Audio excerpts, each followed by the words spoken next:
Est-ce que toi tu avais vu le film de Martin Jova ? Ouais, et j'avais pas aimé. Et celui-là, je l'ai trouvé génial. Vraiment. Vraiment. Il a tellement pas d'idées qu'il gonfle artificiellement son scénario, entrecoupé de plans de lui dans une baignoire en train de crier, truc qu'on a vu 1000 fois pour illustrer que le personnage est perdu. Je pense qu'il y a une catégorie de personnes qui peuvent être très énervées par ce genre de personnage. Il y a des gens qui, à mon avis, voient ce mec et ont envie de le gifler. Il y a rien de pire qu'un film qui fait genre c'est un thriller. Oui, mais un thriller, c'est pas juste des gens qui se regardent de manière un peu sombre, qui vont dans des grands restos avec des vitres, avec des nouvelles technologies. Qu'est-ce que c'est que la rotoscopie ? La rotoscopie, c'est quand tu vas filmer. Que tu filmes. Oh waouh. Mais où est-ce qu'il est ?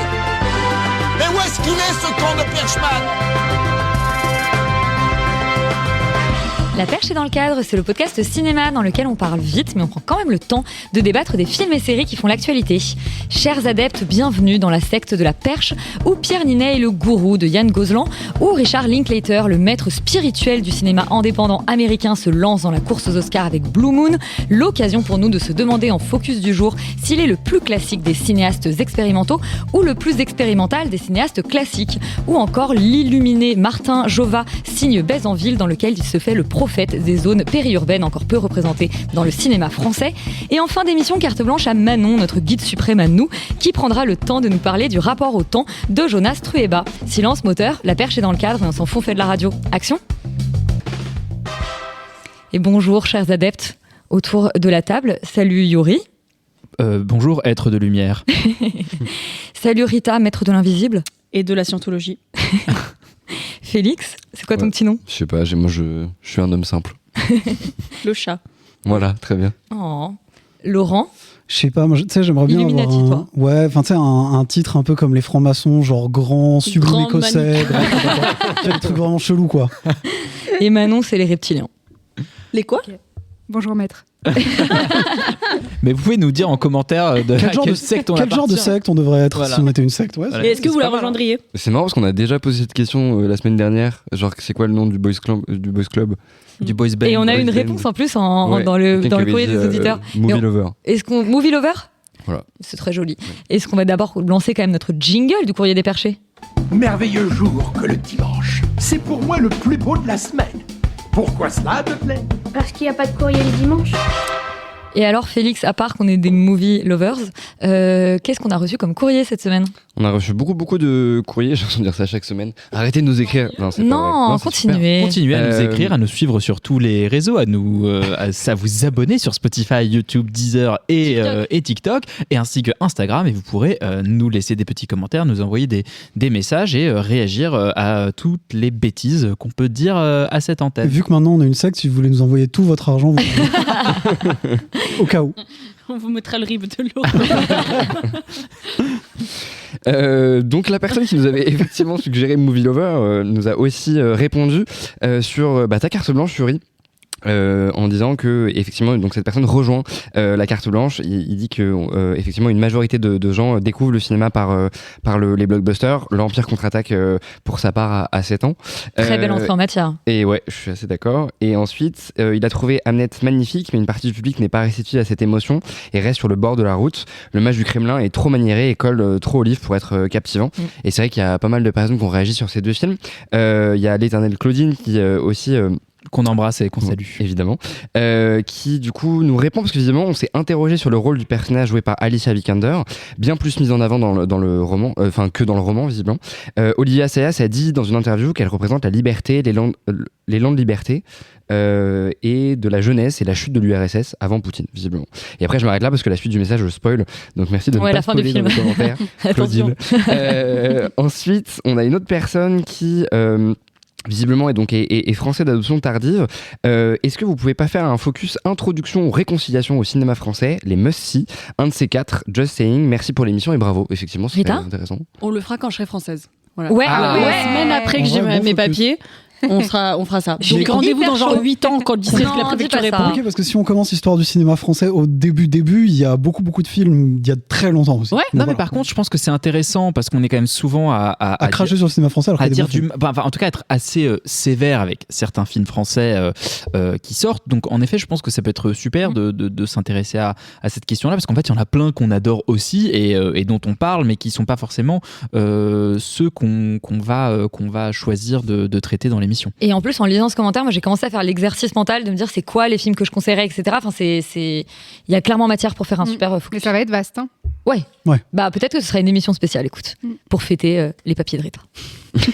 Et ensuite, dernier message d'une amie à nous, ancienne chroniqueuse, d'il y a longtemps, qui réagit parce Sophie que Katz. visiblement le débat sur le match du Kremlin et on a été beaucoup trop indulgents. Sur le papier, le film l'a vraiment très intéressée, mais elle estime que le film ne montre rien de concret ni d'incarné sur la Russie des années 2000. Pas de véritable regard politique, pas de spécificité russe, une violence du régime poutinien édulcorée, voire une fascination jamais questionnée pour le pouvoir. Le film lui paraît complètement désinvesti, sans cinéma, presque complaisant, au point de rendre Poutine presque sympathique. Elle critique aussi le personnage féminin qu'elle trouve inutile et moralement inconsistant. Selon lui, le sujet vraiment intéressant aurait été celui résumé par la phrase « un artiste pour les politiciens et un politicien pour les artistes », mais sauf que le film ne s'intéresse jamais à cette phrase. Elle recommande du coup, et ça vous en avez parlé, Limonov de Serebrennikov pour comprendre la Russie et son rapport au pouvoir.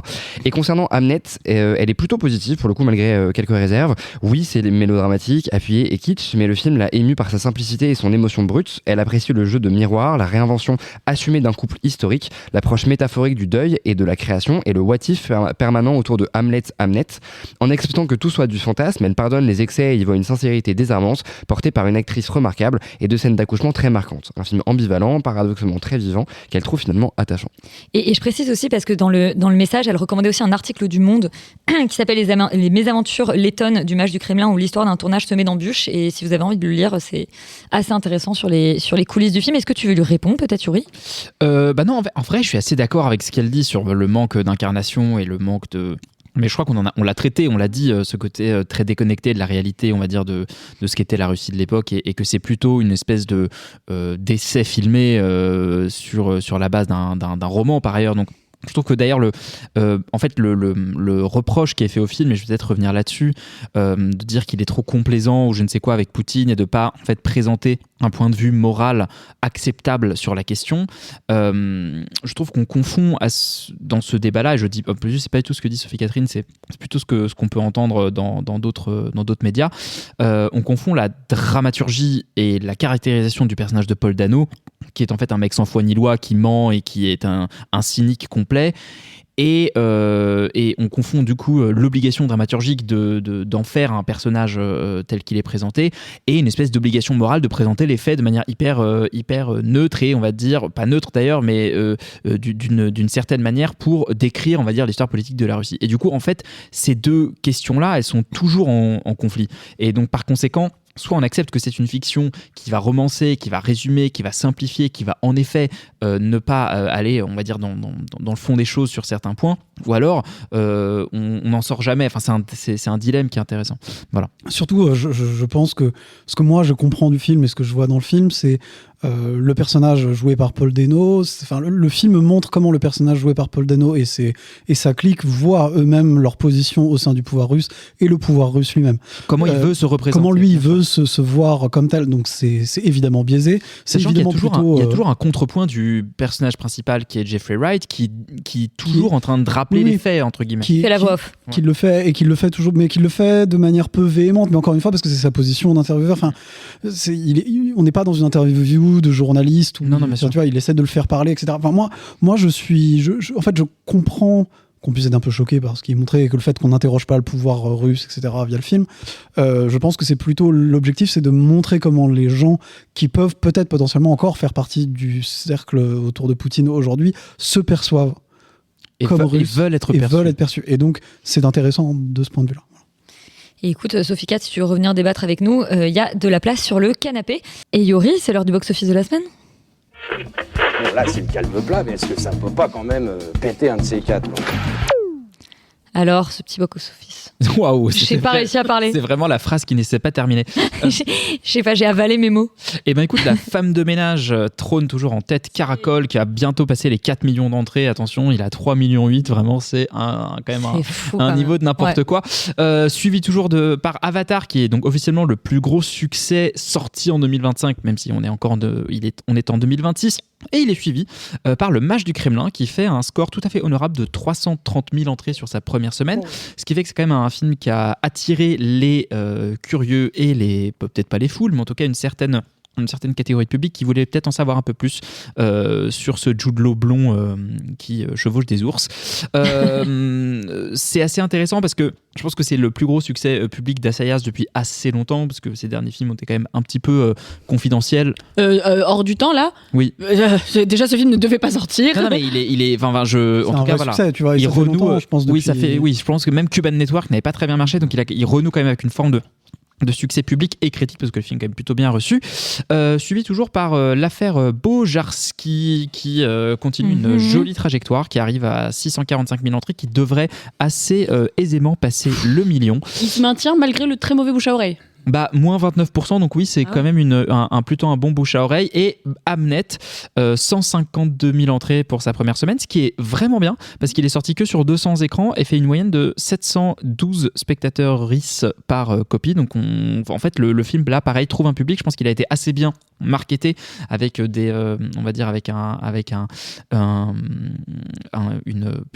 ciblage assez malin. Il se moque quand j'arrive pas à terminer mes phrases, et voilà ce qui se passe. Pourrait être intéressé. Voilà, en tout cas, c'est terminé pour le box-office. Merci, au revoir. Et va te reposer, je pense. Plus rien à foutre. On va parler, avant de partir dans nos débats, de la section des Césars qui est tombée aujourd'hui, Rita. Tomber, c'est un joli mot pour le dire, je trouve. Effectivement, loin de tous les artifices des Oscars avec leur live télévisuel à 6h du matin, comme chaque année, on a reçu le PDF des Césars lancé sur le site web et sur leurs réseaux sociaux. Et ce qui est assez intéressant, donc les 5 films qui sont nommés pour le César du meilleur film, c'est L'attachement de Karine Tardieu, Dossier 137 de Dominique Moll, Nouvelle vague de Richard Linklater, et c'est assez drôle pour ça, et on y reviendra, La petite dernière de Hafsia Herzi et Un simple accident de Jafar Panahi, qui est un film de coproduction française. C'est pour ça qu'il se retrouve non pas dans les films étrangers, mais dans les films français. Et alors, dans faisons venir des étrangers pour faire les films en France, vraiment, par pitié, quoi. Et c'est comme ça que Laurent encourage l'immigration.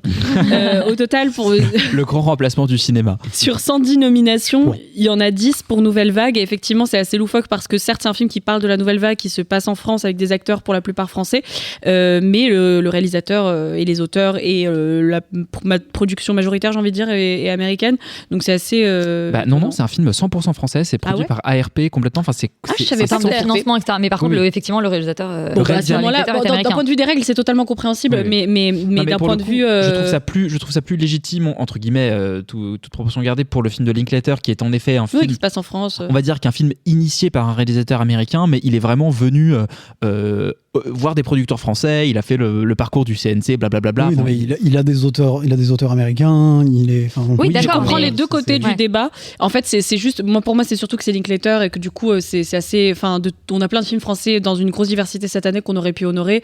Voilà. Alors, je l'ai pas vu Nouvelle Vague, donc je vais pas critiquer. Ce soir, on parle d'un autre, Linklater de l'année. Donc c'est pour ça que je pense que c'est à cet égard-là que ça peut être frustrant pour certains et certaines. Et le cinéma français qui parle du cinéma français. Voilà, c'est ça, c'est aussi congratulatoire. Donc après, dans l'ordre des nominations, on a L'attachement donc de Tardieu, Dossier 137 de Moll. Ensuite, il y a L'inconnu de la Grande Arche, et notamment son acteur danois qui est nommé, dont le nom m'échappe actuellement. Claes Bang. Lui-même. Et enfin, dans le top des nominations, on a La petite dernière et La femme la plus riche du monde. À noter aussi le fait que Arco, c'est un film d'animation, il a été nommé 4 fois, c'est hyper rare, parce qu'il a été nommé en meilleur premier film, meilleur son, meilleure bande originale et meilleur film d'animation. Je pense que les Oscars et les Césars s'amusent pas à faire ce genre de stats, mais je pense que ça doit être un truc inédit dans le cinéma d'animation. C'est possible, oui. Tu me regardes comme si j'avais la réponse. Je pensais que tu allais dire un truc à dire. Je l'ai pas. Et on notera rien pour le Keshish et rien pour... je réfléchissais aux potentielles choses qui ont été non vues. Et Chien 51 n'a que 2 nominations techniques. C'est trop. Mais les gars, je suis pas en train de faire un jugement de valeur, je l'ai même pas vu. Vrai, j'ai rien vu de ces films. Ça représente l'industrie maintenant, c'est trop tard. Mais moi, j'en ai rien à foutre de tous ces films. Je n'ai vu que La petite dernière. J'en ai rien et Arco. Mais je ne vais pas voir les films que j'ai pas envie de voir. Et donc, il y a des films qui effectivement s'attendaient à ce qu'ils fassent d'autres choses. Par exemple, des preuves d'amour d'Alice Douard ou ce genre de projets qui ont été remarqués à leur sortie. Mais visiblement, on aime mieux l'Arche de la Défense. Mais on salue aussi la nomination de Sarah Kaminski au scénario d'Un ours dans le Jura, parce qu'on lui a tendu la perche. Donc si vous voulez écouter l'interview, c'était trop fun, qui est super entretien avec Sarah Kaminski, il est disponible en vidéo et en audio sur à peu près toutes nos plateformes. Et on est content pour elle et pour le film qu'on a d'ailleurs plutôt beaucoup aimé. C'est la seule nomination pour le film. Vous pouvez dans cet entretien, on parle de Amadeus, on parle de je sais pas, de Parasite et de tout plein d'autres films dans notre tendre la perche. On lance la première bande-annonce, c'est Gourou de Yann Gozlan. Merci les amis. Ce que tu veux, c'est ce que tu es. Mathieu Vasseur, numéro 1 des coachs français. Je vais vous donner les bons outils pour réussir. Devant la caméra de Yann Gozlan pour la 3e fois après Boîte Noire et Un homme idéal, Pierre Ninet incarne le coach en développement personnel le plus suivi de France. Dans une société en quête de sens où la réussite individuelle est devenue sacrée, il propose à ses adeptes une catharsis qui électrise les foules autant qu'elle inquiète les autorités. Sous le feu des critiques, il va s'engager dans une fuite en avant qui le mènera aux frontières de la folie et peut-être de la gloire. Félix, avant de te donner la parole, je remarque, je le savais déjà, mais que c'est la 3e fois que Pierre Ninet joue chez Yann Gozlan en s'appelant Mathieu Vasseur. Il s'appelle Mathieu Vasseur dans tous les films. Ah, ça c'est voilà, marrant. Ouais. Faites ce que vous voulez de ce multivers. Félix, ce gourou. Ouais. J'en sors. Je suis un peu atterré par ce que j'ai vu, je vous avoue. Je savais que ça allait pas être bien parce que j'aime pas trop Yann Gozlan et je lui trouve pas beaucoup de talent de réal. Et au vu de la bande-annonce, je sentais que le projet, à mon avis, allait prendre une tangente qui allait pas du tout m'intéresser et qu'elle allait être qu'elle est tordre la réalité de ce que c'est que les coachs en développement personnel, qui est un sujet qui moi me passionne et que je trouve assez fondateur sur notre société contemporaine. Et toi, tu aspires à être coach en développement personnel. Énormément de vidéos, voilà, je me lève à 5 heures. Il dépense tout son argent dans des stages. Magnolia, c'est le modèle de Félix. Ouais, bien sûr. Mais en vrai, tu vois, c'est un super truc parce que Tom Cruise dans Magnolia, en tant que coach de développement personnel, on le voit genre je sais pas 10 minutes et en fait il me reste tellement plus en tête et il est tellement plus brillant dans sa manière justement d'aller attraper les gens avec des propos et une vision de la masculinité qui est extrêmement problématique que en 2 heures Yann Gozlan et Pierre Ninet n'arrivent jamais à avoir. Et ça vraiment je trouve que c'est assez dingue. Moi c'est beaucoup de désespoir en fait face à ce film là parce que encore une fois je trouve qu'il y a un sujet qui est hyper intéressant et qui est pas du tout traité. Je ne crois à rien, mais rien du tout de ce qui est raconté. Je ne crois pas à ce personnage du tout. Je ne crois pas du tout à les personnes qui l'entourent, sa femme, son écosystème et tout son écosystème est bidon et il a plein de son équipe, c'est une blague. Voilà, il a plein d'équipes de secrétaires, de machins qui en fait découvrent au milieu du film que le mec est taré, genre bah oui, bien sûr les gars, et qui sont qui ont l'air d'être des gens authentiquement gentils et sympas. Je pense que ces gens-là, les vrais coachs en développement personnel, c'est des gens qui sont super seuls en fait en vrai, qui sont pas du tout entourés par des gens comme ça, ou alors qui sont entourés par des gens encore plus véreux qu'eux, parce que c'est un système qui permet d'escroquer des gens. Et tout ce truc-là est complètement évincé du film. La matérialité, la condition économique des personnages et des gens qui vont être évidemment un peu vampirisé n'est pas du tout abordé et je trouve ça fou. Je veux dire, tout l'intérêt de ces personnages et de manière générale du coaching en développement personnel, c'est que c'est un business et qu'en fait le film ne te le montre quasiment pas. C'est effleuré mais c'est jamais le cœur du sujet.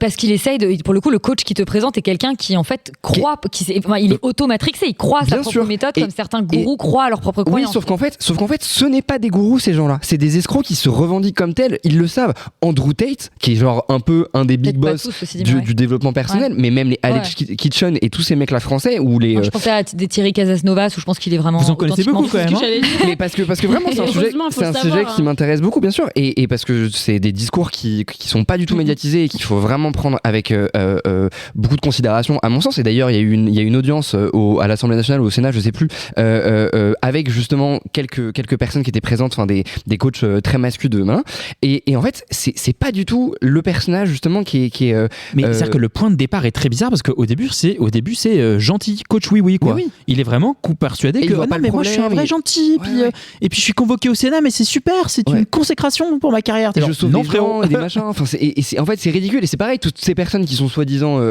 sauvées, à chaque fois, on va expliquer qu'ils sont là parce qu'ils ont été traumatisés. Ils ont vécu quelque chose d'extrêmement dur. Ça va être des agressions sexuelles, des machins, des trucs.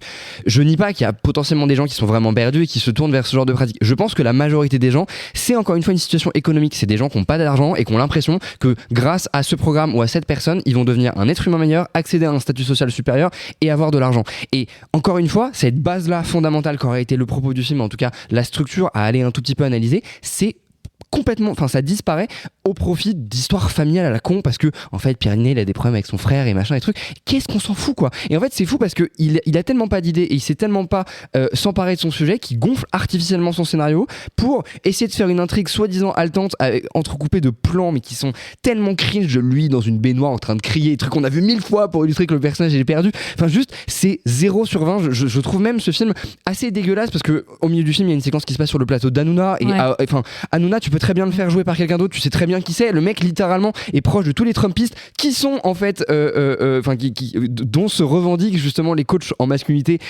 d'aujourd'hui. Enfin, je pense que le film ne comprend rien à ce qu'il veut dire et la toute fin du film c'est quand même un regard caméra de Pierre Niney qui nous regarde en mode alors qu'est-ce que tu vas faire de tout ça. Mais enfin c'est dingue de finir sur ce film comme ça. Je trouve ça lâche et en plus je trouve que c'est incohérent et que ça illustre que le mec ne sait pas ce qu'il raconte. Enfin vraiment je suis outré par le projet. Moi je suis désolé, je comprends rien parce que en fait on parle pas de coach concrètement parce qu'il y a des gens dont le boulot c'est d'être coach qui ont un travail, tu vois, qui font des trucs. Mais là c'est une sorte de coach de vie. Mais il est censé être il est un peu genre influenceur / télévangéliste, tu vois. D'accord, il se présente lui-même comme coach en gros. Oui, et justement tout l'enjeu au début du film, c'est qu'il y a une commission au Sénat pour potentiellement faire passer une loi qui va demander aux coachs d'avoir un diplôme d'État. Mais du coup, aux vrais coachs ou aux influenceurs à la con? Aux influenceurs à la con. Et c'est coach pas one-to-one, genre c'est venez dans ma salle de théâtre. Il fait les deux.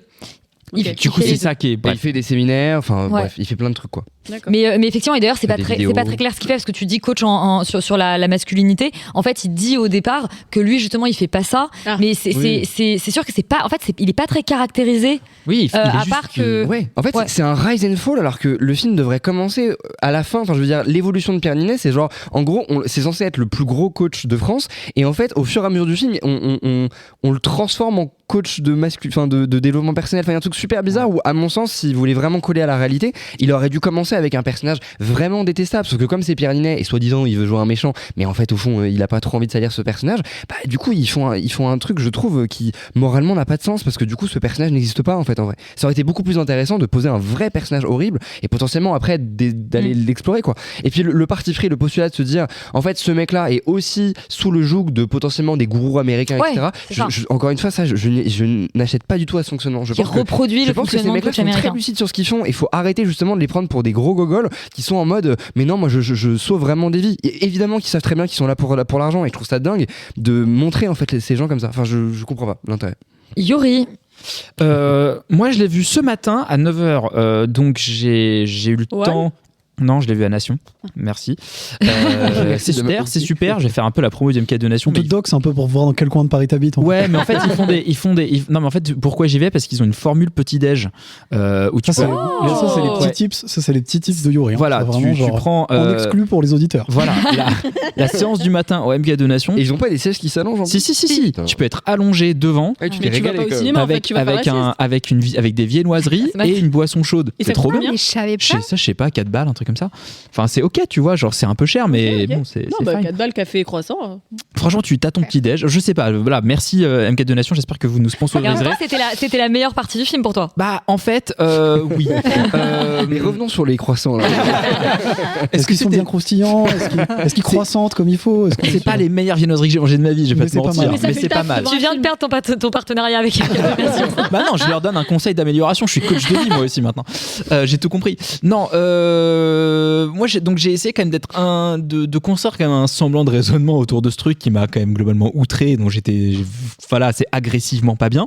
Mais en fait c'est un film qui est assez paradoxal dans le sens où il a à la fois un centre de gravité qui aspire tout, qui est Pierre Niney, et en même temps il n'a aucun centre de gravité. Et c'est-à-dire que c'est un film qui est en permanence tiraillé entre Pierre Niney à toutes les images, toutes les expressions, tous les modes de jeu, tous tout sur Pierre Ninet, et en même temps le scénario ne sait jamais ce qu'il va faire. C'est-à-dire qu'au début tu te dis tiens, ça va être une espèce d'histoire un peu à la Misery entre un coach, un gourou, et enfin tu vois un coach et un mec qui va être obsédé par lui, qui est joué par Anthony Bajon et qui va pas bien et qui s'accroche à lui. Ça c'est un film, tu dis tiens, pourquoi pas ce film-là ? Bah non, ce film-là en cours de route, abandonné, on passe à autre chose. T'as un deuxième film qui est tout ce côté un peu politique de il y a des gens qui veulent légiférer et donc lui va essayer de prouver que son business il est legit et tout. Ça pareil finalement c'est juste un peu saupoudré. Et t'as le troisième film qui est les problèmes avec son frère et globalement tout ça. Et en fait ces trois films-là ne communiquent jamais. C'est-à-dire que c'est des films qui avancent en parallèle. On sort un peu la carte en fait en fonction de ce qu'on a besoin. Et du coup c'est un film qui en termes de ce qu'il fait, moi m'a paru mais aberrant en termes d'écriture. C'est-à-dire que tu te dis bah voilà t'as quand même ce personnage là qui est censé mais qui en fait t'as raison n'est pas défini, n'est pas caractérisé, et du coup le film louvoie en permanence. Alors ne parlons même pas du personnage féminin qui est chaud, hein. Scandaleux. Ah ouais. C'est-à-dire que vraiment il y a un Yann moment Gozlan où a un vrai problème. Ah ouais. Alors qui la joue ? c'est chaud. Marion Barbeau, Et elle est juste là en mode ça va. Et surtout, pourquoi Pierre Ninet il est Ouais, toujours moi, avec c'était des pareil. filles blondes aux cheveux courts qui ont des non-rôles Et En fait, dans ouais. les films de Yann plus les Gozlan. meufs vont avoir le même âge que lui il avait il y a 10 ans. Non mais ça va être par contre sur le personnage féminin, tu vois, Vision que je sais que vous n'avez pas vu et que moi je me suis infligé, c'est le personnage principal, c'est Diane Kruger. J'ai pas vu un truc aussi scandaleux sur une femme depuis les années 90. mais quoi. tu vois, Mais c'est pour ça qu'il passe complètement à côté de la sphère masculine de ces mecs-là, parce que je pense que ça lui, mais il comprend même pas les enjeux, tu vois. et donc ça c'est sur le point on va dire structurel formel du film. Qui fait que pourquoi le film ne marche pas, c'est qu'il y a un vrai problème d'écriture. Le film raconte 3 films en un, ne sait pas sur quel pied danser, et le tout est cannibalisé par une seule présence qui est celle de Pierre Ninet. Ce qui m'amène à mon deuxième point, ce qui est que c'est un projet de Pierre Ninet plus qu'un projet de Yann Gozlan. Il coproduit. Non, il produit. En fait, c'est un lui film qui a l'idée produit par Et c'est Pierre son Ninet. idée originale. Il a eu l'idée du film, il est allé voir Yann Gozlan et globalement tous les financiers en disant voilà, moi je veux jouer ça, j'ai envie de parler de ce sujet, très bien. C'est hyper classique, c'est-à-dire que globalement tous les acteurs qui ont un peu une certaine stature à un moment ont des projets. Alain Delon l'a fait en son temps, Tom Cruise le fait, enfin il y a une espèce de ce genre de truc de logique, hein, enfin mais bon. Non mais c'est même tant mieux parce que Oui, parfois ils arrivent à porter certains projets qui n'auraient pas eu Sauf que là on est clairement dans un truc de Pierre Ninet veut un peu casser son image. En fait, il veut être un peu quelqu'un, il veut un peu jouer un mec un peu oulala. Il veut jouer un personnage un peu sulfureux, un peu toxique, un peu moins lisse que ce qu'il a l'habitude de jouer, tu vois, un peu moins le héros, il veut jouer un anti-héros. Sauf que c'est quand même Pierre Ninet quoi. Et du coup, il est tout maigre, il a une voix qui est pas du tout celle d'un coach justement, qui sont souvent des mecs qui sont modifient leur voix. En fait, non, mais qui sont des présences ultra masculines, vraiment ultra viriles, au point que ça n'est une caricature. Mais ça, il aurait pu jouer là-dessus, tu vois, ça aurait pu être un contre-pied. Sauf qu'en fait, c'est pas son sujet. Enfin, d'ailleurs, qu'est-ce qui est son sujet, on ne sait pas. Et du coup, il y a une espèce pour moi de déconnexion totale entre la manière dont Pierre Ninet se voit et la manière dont le film le représente. Et parce que t'as l'impression que vraiment, tu vois, la manière dont il se voit lui et la manière dont c'est montré à l'écran, ça ne matche jamais, et du coup en effet ça participe au fait qu'on ne croit jamais à ce personnage de coach Matt en fait, parce que tu te dis mais en fait ce type là il n'existe pas, il aurait pas cette audience, il le ferait pas comme ça, il y a pas D'ailleurs réalité... les scènes avec la foule elles sont particulièrement alors je trouve que le film a quand même le mérite d'avoir les figurants qui jouent le moins bien depuis longtemps. C'est hilarant, c'est-à-dire que vraiment tu les regardes jouer et c'est en même temps pardon, c'est pas leur faute, on leur demande de gueuler la bouche ouverte et on zoome sur leurs dents, enfin tu vois non mais je dis pas que c'est de leur faute, je dis bravo, enfin c'est plutôt un compliment. Donc non mais je suis assez voilà, moi pareil je suis sorti très très très en colère du film parce que ça m'a déjà en plus j'aime bien le genre de thriller et tout, et il y a rien de pire qu'un film qui fait genre, c'est-à-dire qu'en fait genre c'est un thriller, oui mais un thriller c'est pas juste des gens qui se regardent comme ça de manière un peu sombre, qui vont dans des grands restos avec des vitres avec des qu'est-ce qui se passe, bon d'accord mais du coup il y a un truc où en fait c'est complètement une esthétique publicitaire du thriller, et par ailleurs dans le fond, le film ne sait pas, enfin, louvoie en permanence, et surtout le côté Vanity Project de Pierre Ninet pour moi tombe complètement à plat, parce que moi en fait c'est même pas un truc que je lui reproche, je comprends complètement le move de vouloir assumer sa carrière, son image, de se construire et tout, et c'est cool, et le cinéma c'est aussi toujours construit de cette manière-là, et parfois ça a donné des films extraordinaires. Je citais Alain Delon notamment parce que ça a donné Monsieur Klein quoi. Mais c'est sûr qu'entre Monsieur Klein et Gourou, et en fait tu sens qu'en fait c'est pas pas la bonne idée, quoi. C'est pas le bon rôle, c'est pas la bonne approche, et c'est surtout qu'en fait, tu vois quand même Pierre Ninet qui a quand même un peu du mal à casser son capital sympathie pendant 1 heure pour finalement dévier seulement vers la fin, vers un truc qui pourrait être un peu plus sulfureux, mais bon, qui ne l'est jamais vraiment. Mais juste sur le scénario. J'étais un peu long, mais c'était pour être peu. Ouais, mais moi je voudrais rajouter un truc sur le scénario parce que c'est co-scénarisé, donc évidemment avec Yann Gozlan et avec Jean-Baptiste Delafont qu'on connaissait pour Baron Noir, mais qui depuis a commis déjà Vision, le précédent film de Yann Gozlan, Une amie dévouée et Merteuil. Donc ouais, ça commence à être. Pourquoi il écrit sur des femmes qui changent d'idée hein? Peut-être que ce serait une bonne idée, effectivement. Jean-Baptiste Delafont, c'est pas lui qui a créé Baron Noir. Non, mais il a écrit sur Baron Noir. Il a écrit sur Berry. Il a co-créé avec Eric Benzer. Il a co-créé. Non, mais il a été longtemps un gros scénariste de Canal. Maintenant, il travaille plus avec du coup HBO Max en France. Mais bref, je voulais dire qu'il y a un truc qui me fascine chez Yann Gozlan, c'est à quel point ces scénarios qui sont censés être un peu toujours des sortes de thrillers psychologiques sont vraiment capillotractés à un point où vraiment, c'est-à-dire que là, mais le twist, on va dire. Quel twist? Alors, il y en a 10, toutes les 10 minutes, c'est t'avais pas vu. Est-ce qu'il faut spoiler? Avancer de 30 secondes, le twist du chauffeur. Oui. J'ai éclaté de rire. Mais moi aussi. Non, mais on va pas le dire, mais il y a un twist avec le chauffeur. Voilà, vous pouvez maintenant reprendre une écoute normale. Le twist du chauffeur, mais je vais te dire, le twist du chauffeur, c'est peut-être le pire, mais il y a 10 twists vraiment à la minute, et en fait, ça me fait un peu le même effet que m'avait fait Boîte Noire, c'est-à-dire qu'en fait, il y a un moment où il y a plus, où c'est même plus la gourmandise du thriller de me dire, ok, c'est quand même un peu tordu, mais je continue d'acheter et ça m'amuse. C'est-à-dire que vraiment, ça me fait un effet où je me dis, mais faites un effort, les gars. Non, mais en fait, on nous prend vraiment pour des idiots. Ah ouais, c'est vraiment un film qui prend les gens pour des cons. Tu vois, même la représentation des téléphones et des machins, tu te dis, en vrai, ils ont essayé de faire un truc un peu moderne avec la technologie, mais si tu sais pas filmer tout ça et que si tu sais pas faire un reel Instagram qui paraît crédible, le fais pas, parce que là, c'est ridicule. Le plus crédible, c'est touche pas à mon poste, quoi. On dirait, ouais, voilà, exactement. Parce qu'ils avaient accès au plateau et à la caméra. Mais vraiment, parce que Cyril Hanouna est un des meilleurs acteurs du film dans son propre rôle. Il y a probablement aussi un truc de génération, c'est-à-dire qu'en fait, c'est des gens qui savent ce que c'est que la télé parce qu'ils la regardent. Ah, vraiment? Les réseaux sociaux, probablement pas. Oui, mais encore une fois, tu peux t'entourer. Enfin, en tout cas, on vous encourage absolument pas à rentrer dans la secte du gourou de Yann Gozlan.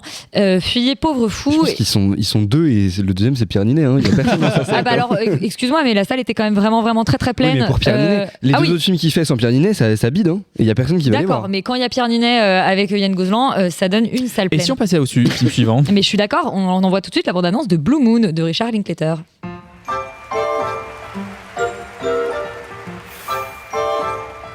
J'ai besoin d'un verre. Votre plus beau sourire.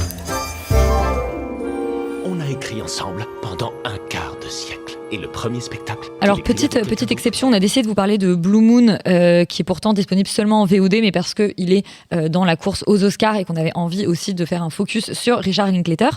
Blue Moon, nous sommes en 1934 et Laurence... 43, tout à fait. Ah ouais, pendant la guerre. Oui, mais j'ai été totalement dyslexique et j'ai écrit 34. Okay. Nous sommes en 1943, effectivement, sinon ce serait pas la guerre. Et Laurence Hart, parolier à succès interprété par Ethan Hawke, célèbre le grand succès de son ancien partenaire Richard Rogers le soir de la première de sa comédie musicale Oklahoma à Broadway. Donc c'est le pitch du nouveau film de Richard Linklater, Rita, que tu as découvert en VOD. Oui, quand Yuri a vu le film, il a mis un message sur notre groupe en commun en disant que c'était hyper Rita-core. Il a totalement raison, puisque c'est dans la comédie musicale américaine, la comédie musicale sur scène à Broadway. C'est un film qui sort en VOD en France alors que Nouvelle Vague est sorti en salle et en grande pompe, qui sont 2 films qu'il a produits la même année. En fait, produits et réalisés. Je veux dire, qui ont été produits la même année. Et en fait, je comprends totalement pourquoi Blue Moon ne sort pas en salle en France, malheureusement. C'est dommage qu'il soit pas sur une plateforme de SVOD, mais c'est un film américain, profondément américain, mais en tout point. Alors que je trouve qu'il y a un cœur dans le film qui est quand même très accessible. Ah non, mais je dis pas qu'il est inaccessible. Moi, je pense que quelqu'un qui n'a jamais vu une comédie musicale de sa vie et qui connaît aucune des personnes mentionnées peut y aller quand même. Alors que c'est assez nerd. Enfin, si vous connaissez tout, le film est une espèce de pochette surprise avec des blagues hyper référencées. Si vous ne connaissez rien... et c'est le cas de la personne avec qui je l'ai vu, connaît un petit peu mais pas tant, et surtout ne connaissait pas les chansons qu'il faut que référencer tout le temps. C'est quand même un plaisir, je pense, pour plusieurs raisons. Linklater, c'est un cinéaste et on va en parler pendant le focus. D'ailleurs, Elisabeth, du coup, c'est un tour de table où on donne nos avis. Donnez vraiment vos avis. Okay. On peut aller un peu vite, mais oui. Bah, en gros, c'est un film sur, pour le dire bêtement, un homme qui pensait qu'il allait faire toute sa vie avec son partenaire musical ensemble, et en fait le jour où son partenaire décide d'arrêter de travailler avec lui suite à toutes ses frasques parce qu'il est alcoolo, en fait il vous trouve la première comédie musicale qu'il produit avec quelqu'un d'autre, c'est le plus grand succès de l'histoire. Et Oklahoma, qui est donc la comédie musicale en question, c'est ce qui a défini les bases de Broadway comme on l'entend aujourd'hui, avec une narration et pas que du musical où les numéros succèdent sur scène, pour avoir le contexte. Mais même sans ce contexte-là, je trouve qu'on le comprend très bien. C'est un personnage qui sur le premier tiers, voire la première moitié, et pareil, pour comparer à Pierre Ninet, LOL, ne perd pas son capital sympathie. Mais Pierre Ninet qui est dans LOL de Lisa Zoulos. Okay. Pardon. Ethan Hawke. Oui, il est aussi dans la saison 3 de LOL qui ressort. Super. Oui. Pardon Rita. Blue Moon. Ethan Hawke, dans ce film, il joue un mec qui au début est hyper charmant, qui connaît toutes les refs, qui fait semblant de pas boire alors qu'il boit, qui sait parler à tout le monde, qui est hyper social. Et tu sais très bien qu'il y a un moment où ça va vriller. Et ça vrille pas, je trouve, comme ce à quoi on s'attendrait. Et je trouve que c'est un film qui se débat, et on en parlera sur la filmo de Linklater, mais entre un cynisme et un de la vie est comme ça et tout est triste et tout le monde va mourir, et c'est assez violent, je trouve, comment s'ouvre et se ferme le film sur ce sujet-là. Et en même temps c'est un film qui cherche le cœur partout et le charme partout, et voilà. Donc moi j'ai passé un très bon moment, même si à des moments je me suis dit bon, c'est un peu trop. La première partie j'étais un peu là, moi je kiffe, mais genre c'est vraiment très référentiel quoi, c'est ma DA à moi personnelle, mais c'est hyper niche et je sais pas si ça plaît à tout le monde, mais après à partir de la moitié c'est déjà charmant, mais à partir de la moitié je trouve que c'est vraiment brillant. Yuri, rapidement. Rapidement, c'est un scénario en fait qui se base sur les lettres de Lawrence Hart et des échanges de lettres qu'il a eu, notamment avec cette jeune femme qui est jouée par Margaret Qualley. Je crois que c'est elle. Oui. Peut-être que c'est une autre femme. Enfin, si vous me corrigez. Ah non, oui. Et mais en tout cas, je crois que voilà. Et du coup. Je crois que la quasi-intégralité des dialogues sont du Lawrence Hart dans le texte, quoi. Et je trouve qu'il y a, comme souvent chez Linklater, une sorte de dispositif formel auquel il se tient, qui est de filmer la parole de cet homme, qui est sa seule arme, parce qu'il est pas très beau. Il est petit, trapu, il est gay, mais il l'épargne pas sur la façon dont il le filme, quoi. Il est cynique, il est pénible, incroyable. tu vois. Mais il le revendique pas, je pense pas qu'il le refoule. Le fait d'être gay ? Ouais. Ah, non, il revendique comme étant plus ou moins omnisexuel, enfin, il dit un truc comme ça. Mais bref, c'est un personnage qui n'a que ces mots comme moyen d'existence et comme arme sociale. Et du coup, je trouve que de lui donner ces mots, de filmer la musique de sa langue, parce qu'il y a quand même un truc d'écriture, du coup, en fait, de métrique de dialogue. Alors, je pense que c'est écrit, les dialogues sont imaginés et tout, mais il y a un soin apporté à la musique de chaque putain de réplique qui est juste, mais extraordinaire. Et je pense que c'est un mélange, en effet. Et du coup, l'adéquation entre le fond du film, qui est justement entre le fond du film, qui est ce personnage qui voit un petit théâtre se déployer devant lui, un spectacle dont... c'est le soir de la première. C'est le soir de la première, mais en fait. Voilà, en fait, il voit que tout le monde débarque, et il voit que tout ce monde-là, tout ce spectacle-là, en fait, lui, il n'en fera pas partie. Il est mis à l'écart, il n'est plus qu'un figurant de cette histoire qui avance sans lui. Ça c'est le fond du film, et la forme du film épouse aussi ce côté un peu théâtral, un peu doucereux, avec une musique jazz et tout, et je trouve que en fait, de manière très élégante, sans crier gare, il y a une sorte de mélancolie, de tristesse qui se dégage du truc, qui moi en fait m'a juste bouleversé à la fin. J'étais vraiment hyper touché par ce truc-là, alors que ça commençait par un truc très verbeux. Je me dis putain, c'est du Woody Allen un peu blabla et tout, et en fait pas du tout.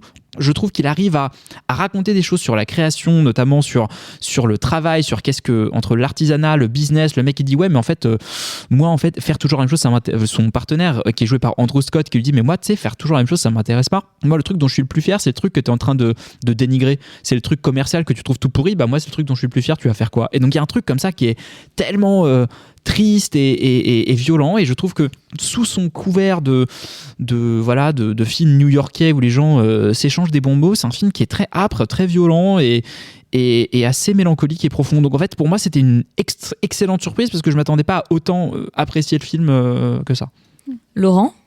Moi je suis assez d'accord avec ce constat, c'est-à-dire que c'est vraiment une tragédie en fait, ce film. C'est ce personnage une tragédie musicale qui a alors il n'y a pas tant de musique que ça dans le film, mais qui a un destin vraiment, il n'y a pas de numéros musicaux dans le film.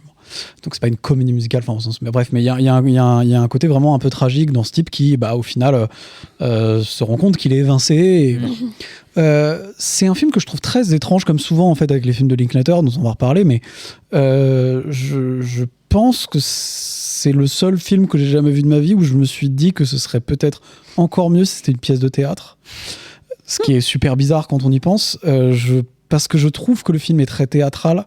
Mais volontairement. Je trouve qu'il est complètement volontairement très théâtral. C'est vraiment... Et il y a même un côté théâtre filmé, vraiment revendiqué manifestement, que potentiellement il y aurait des trouvailles de mise en scène au théâtre qui seraient marrantes spécifiquement.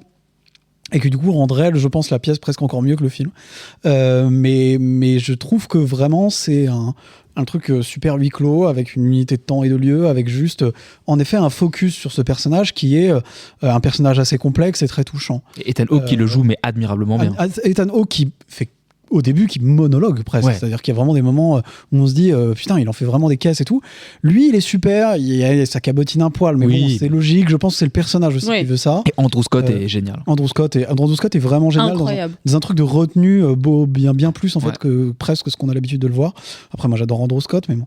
Et il y a ce truc de ce personnage très wildien en fait de Lawrence Hart qui est vraiment qui est amoureux de la beauté en fait et qui a une espèce de posture extrêmement artistique, très comme on peut le voir dans des personnages ou même comme Oscar Wilde lui-même. Donc je trouve que c'est un truc qui est très inspiré de ça, avec ce type qui fait des bons mots et qui est dans une espèce d'admiration vis-à-vis de cette femme alors qu'il est homosexuel. Enfin, il y a tout un truc, tout un sous-texte en fait autour de ce type-là. Et moi qui connaissais pas du tout Lawrence Hart, alors que bon, au final, on se rend compte qu'il a quand même écrit des standards. My Funny Valentine, c'est une chanson extrêmement connue. Ou Blue Moon, enfin, qui est bon, quand même très connu. J'ai quand même été touché et intéressé par ce truc, qui est un film quand même très verbeux, avec des très jolis dialogues, qui est 100% ma cam aussi. Donc je pense que je suis quand même pas mal la cible pour ce genre de truc. Donc voilà, faut savoir un peu ce qu'on va voir, mais je trouve que c'est très assez touchant, plutôt joli, et globalement assez intéressant, même si dans l'absolu la comédie musicale je connais pas tant que ça, et que j'avais pas forcément toutes les refs, et qu'il y en a qui sont quand même carrément pointus, parce que il y a quand même des trucs où j'ai dû checker. Le gamin que tu vois à la fin, c'est Steven Sondheim. Oui, je sais que c'est Steven Sondheim parce que je l'ai vu dans le mais tu peux pas le savoir. Mais tu peux pas le savoir dans le film, sauf si t'es un uber nerd. Donc je sais pas trop, mais et déjà faut savoir qui est Steven Sondheim aujourd'hui. Oui, d'ailleurs tu peux peut-être nous dire qui est Steven Sondheim pour les gens qui nous écoutent. Je suis pas le plus légitime pour en parler, mais c'est un peu le pape de la compositeur parolier, genre qui a fait le livret de West Side Story notamment, enfin qui est une légende quoi. Et sauf qu'à l'époque il a 12 ans et voilà. Donc non, moi je recommanderais plutôt, surtout que je trouve ça un peu triste que ça sorte même pas au cinéma. C'est un peu un délire de vieux, c'est un peu un délire spé, mais moi j'aime bien, franchement, je trouve ça cool. Manon, puis je trouve que c'est assez intéressant de le voir en regard avec Nouvelle Vague, parce qu'en fait c'est son opposé absolu quoi. Enfin, Nouvelle Vague c'est vraiment sur la jeunesse, la création, c'est un film qui va un peu à 1000 à l'heure, ça part dans tous les sens, et là c'est un huis clos sur le déclin d'un mec vieux quoi. Donc je trouve ça assez intéressant qu'il ait fait les deux qui se suivent comme ça. Après c'est vrai que dès le début ça parle énormément, beaucoup de références. Moi c'est pas du tout, enfin j'y connais rien, donc et en plus le fait que ce soit en VOD, que c'est sur ton ordi machin, moi, j'ai vraiment assez rapidement décroché, mais en fait, j'ai été rechopée grâce à Ethan Hawke et sa performance, et ce personnage qui est à la fois dans une haine de lui et en même temps très imbu de lui-même. Enfin, et je trouve que vraiment Ethan Hawke l'incarne trop bien. Il y a des scènes qui m'ont brisé le cœur, où il se prétend amoureux de cette fille qui a la moitié de son âge alors qu'il est apparemment homosexuel, et elle lui raconte du coup toute sa vie amoureuse, et il y a des scènes entre eux qui partagent qui sont vraiment, je trouve qu'Ethan Hawke est incroyable en termes de performance. Donc voilà, moi sur le papier c'est moitié ma cam, moitié pas ma cam, c'est-à-dire que je connais vraiment pas le sujet, mais c'est Linklater et c'est Ethan Hawke qui est, je pense, un de mes acteurs favoris. Et je trouve il y avait eu un autre film très nerd sur la comédie musicale qui était Tic Tic Boom avec Andrew Garfield. C'est pour le coup une vraie comédie musicale. Voilà, c'est beaucoup plus grand public aussi. C'est une adaptation d'une comédie musicale. Mais du coup, vu que toute la forme t'embarque avec, tu regardes tout ça, et même si tu comprends pas tout, après tu vas lire qui était quoi et machin et tout. Là, je trouve que t'as pas cette même envie avec ce film, mais voilà, heureusement qu'il a un interprète qui est absolument exceptionnel. Et ben, je pense que tu vois ce que tu dis. Je pense qu'au début, t'es du point de vue des personnages autour qui sont en mode ferme ta gueule, genre. Tu vois, qui sont en mode oui, Oui, d'accord, papy. Il est trop sympa, il est trop mignon, mais d'accord, papy. Et je pense que c'est un peu ça, genre ce espèce de dandy trashos qui parle trop, et quand tu le croises dans un bar, en fait, c'est le mec que tu croises dans un bar en fin de soirée, et qu'après tu dis j'ai rencontré un mec zinzin, mais si c'est ton pote, c'est la pire personne à avoir, et à la fois tu te sens trop mal qu'il soit mal comme ça. Et Andrew Scott, je voulais juste dire Andrew Scott, je trouve ça merveilleux parce que quand il est arrivé, je me suis dit on va en faire le cliché absolu, tu sais, de genre le mec qui donne pas l'heure à son partenaire d'avant parce que maintenant il est super stylé, machin. Et je trouve que la manière dont ils ont géré ce personnage est géniale parce que j'avais le cœur brisé dans leurs échanges. Tu vois qu'il essaie de tendre une main et que l'autre il veut attraper tout le bras et tout ce qu'il y a derrière, et que c'est très fin sur les relations. Mais c'est vrai que moi je trouve que c'est ce personnage d'Ethan Hawke, enfin joué par Ethan Hawke, c'est un archétype de personnage qu'on voit plus en fait, plus trop, de cette espèce de mec qui en fait des caisses, qui est hyper flamboyant mais qui a un côté aussi complètement déglingo et hyper tragique en fait. Et donc c'est vrai que moi je trouve que c'est un des trucs qui m'a le plus touché en tout cas dans le film. Rive gauche après une certaine heure. J'y traîne pas assez, mais j'ai quand même pas les rives gauches non plus. Le film est malheureusement dispo qu'en VOD, mais ça va nous permettre de parler un peu plus, 3 €, voilà, 3 € au pire, bien dans dépensés. Dans les crèmeries illégales, si vraiment vous êtes... On n'encourage pas les gens à faire ça. Bien sûr que si. On va enchaîner avec notre focus sur Richard Linklater. Ce film a confondu mon histoire et celle de ma sœur Colette, qui a effectivement épousé Monsieur McBurret. Monsieur McBurret, qui est l'aviateur anglais. Voilà. Donc en focus du jour, on va se demander si Richard Linklater est le plus expérimental des cinéastes classiques ou le plus classique des cinéastes expérimentaux. On vous a demandé, comme chaque semaine, quels étaient vos films préférés de Linklater. Sans surprise, il y a quand même pas mal de la trilogie Before, Scanner Darkly, Hitman, Nouvelle Vague, Everybody Wants Some, et on nous précise jamais cité, mais délicieuse capsule de jeunesse, Boyhood, dont un Boyhood avec 150 000 points d'exclamation, et enfin Apollo 10 et demi. Donc c'est assez intéressant parce que je trouve que ça... De quoi ? C'est tout à fait Antoine. Mais je l'ai pas vu en plus. Mais si, c'est le film d'animation. C'est son film d'animation sur sa passion pour l'espace. Bravo de l'avoir reconnu. Ce que je voulais dire, c'est que c'est pas mal parce que ça nous permet quand même de parler d'un certain nombre de films, parce qu'effectivement, on cite très souvent la trilogie des Before, donc Before Sunrise, Before Sunset, Before Midnight. Il a aussi fait effectivement Boyhood. Enfin, tous les films qui ont été cités, c'est assez intéressant parce que je trouve qu'on voit un peu les différentes parties de sa filmographie, puisqu'il y a 2 films en rotoscopie, dont Scanner Darkly, dont on aura l'occasion de parler.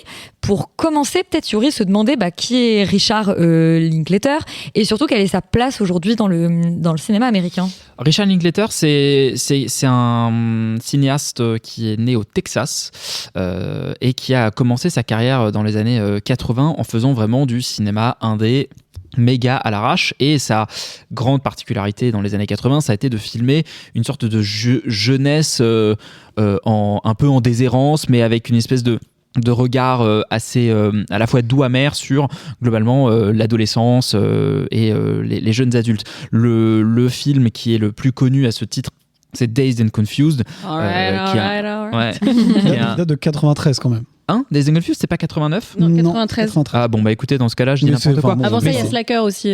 Dans le Slacker, mais qui est vraiment un film super indé, qui est difficile à trouver aujourd'hui, mais en tout cas, Dazed and Confused, qui est quand même un peu une espèce de jalon de la culture ado des années 90, qui était un film qui a eu un énorme succès en VHS, donc c'est comme ça une espèce de réalisateur qui... On n'a pas dit le titre en français, qui est Génération Rebelle. Voilà, je ne connaissais pas le titre français.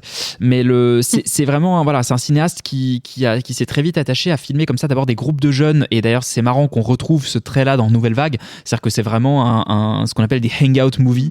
Des gens qui traînent. Des gens qui traînent, quoi, qui ont leur petite vie, leurs petits problèmes. Et en fait, cette tendance-là, elle a infusé en réalité, quand on réfléchit bien, dans beaucoup de films américains. Donc si on a parlé du mumblecore il y a pas très longtemps, mais en fait on retrouve, on va dire, des graines de ce qui a un peu contribué à populariser Linklater dans le mumblecore, mais également dans les films de stoner des années 2000, mais également dans tout un tas de cinéma indépendant américain qui, en fait, je pense, doivent énormément à Richard Linklater, sans pour autant en être parfois conscient, parce que quand tu regardes ses premiers films notamment, c'est assez intéressant de voir qu'il pose comme ça cette espèce de nonchalance, de regard assez doux amer et tendre, et sur des films qui n'ont pas forcément de narration giga construite. En tout cas, dans les premiers films de Linklater, c'est toujours des films un peu décousus comme ça, qui racontent plus une tranche de vie, une ambiance, une époque, un moment très précis avec un groupe de gens. On a parlé aussi du film de Greg Mottola dans les films d'été. C'est également, je trouve, un film qui est Adventureland, qui est un film très Linklaterien, entre guillemets, parce que voilà, c'est on va dire la première partie de sa carrière.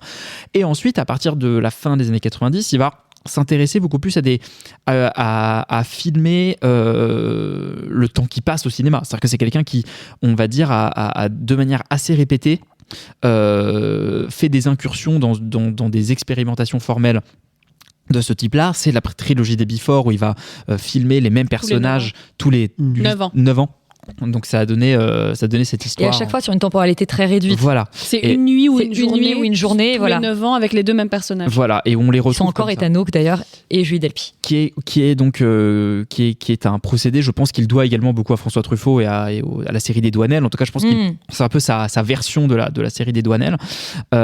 Pour la série des Douanelles, pour les gens qui l'auraient pas vu, c'est Les 400 coups de Truffaut, mais en fait, il a exploré ce personnage dans 3, je crois, films qui ont suivi. Et je pense qu'à la toujours interprété par Jean-Pierre Léaud, effectivement, au fil du temps. Et à la différence de Douanel, enfin des films de Truffaut, je pense qu'il n'a pas vraiment fait évoluer son personnage à travers les films qu'il a traités, alors que la grande richesse des films Before, c'est que je trouve qu'il les fait évoluer avec ce qu'ils viennent et avec ce qu'ils deviennent au fur et à mesure de leur couple. Ensuite, il y a évidemment Boyhood, pardon, je les passe un peu tous en revue, mais parce que je trouve c'est Boyhood qui est donc filmé le même personnage sur, je crois, la même famille sur 15 ans, 12 ans, ouais. Encore avec Ethan Hawke en papa d'ailleurs, mais 9 films ensemble. Et là où ça devient complètement faramineux, c'est qu'il a prévu de tourner. Mais attends, juste Boyhood pour les gens qui l'auraient pas vu, effectivement, on dit ça, mais il faut quand même s'imaginer que du coup on voit un enfant grandir devant la caméra de 10 à globalement tourner tous les étés de 18 ans, ouais. et donc il y a quand même ce truc très très étrange à voir, de voir un personnage joué par le même acteur au fil du temps, et que du coup on voit passer d'un petit garçon très mignon, puis ensuite il passe par l'âge ingrat, puis ensuite il se trouve, etc. Et que le scénario, effectivement, je pense, évolue et colle quand même un petit peu, d'après le procédé que j'ai compris, à aussi l'évolution de cet acteur, etc. Donc c'était écrit au fil du temps, donc c'est un procédé quand même. Enfin, il s'est lancé dans un truc vraiment titanesque, quoi. Mais la trilogie des Before aussi, à la base, le premier opus devait être juste un film comme ça, c'était pas pensé comme une trilogie. Et pareil, il a coécrit le scénario avec Ethan Hawke et Julie Delpy. Ils tournaient la semaine, ils écrivaient le scénario le week-end. Donc en fait, c'est vraiment un film de jeunesse.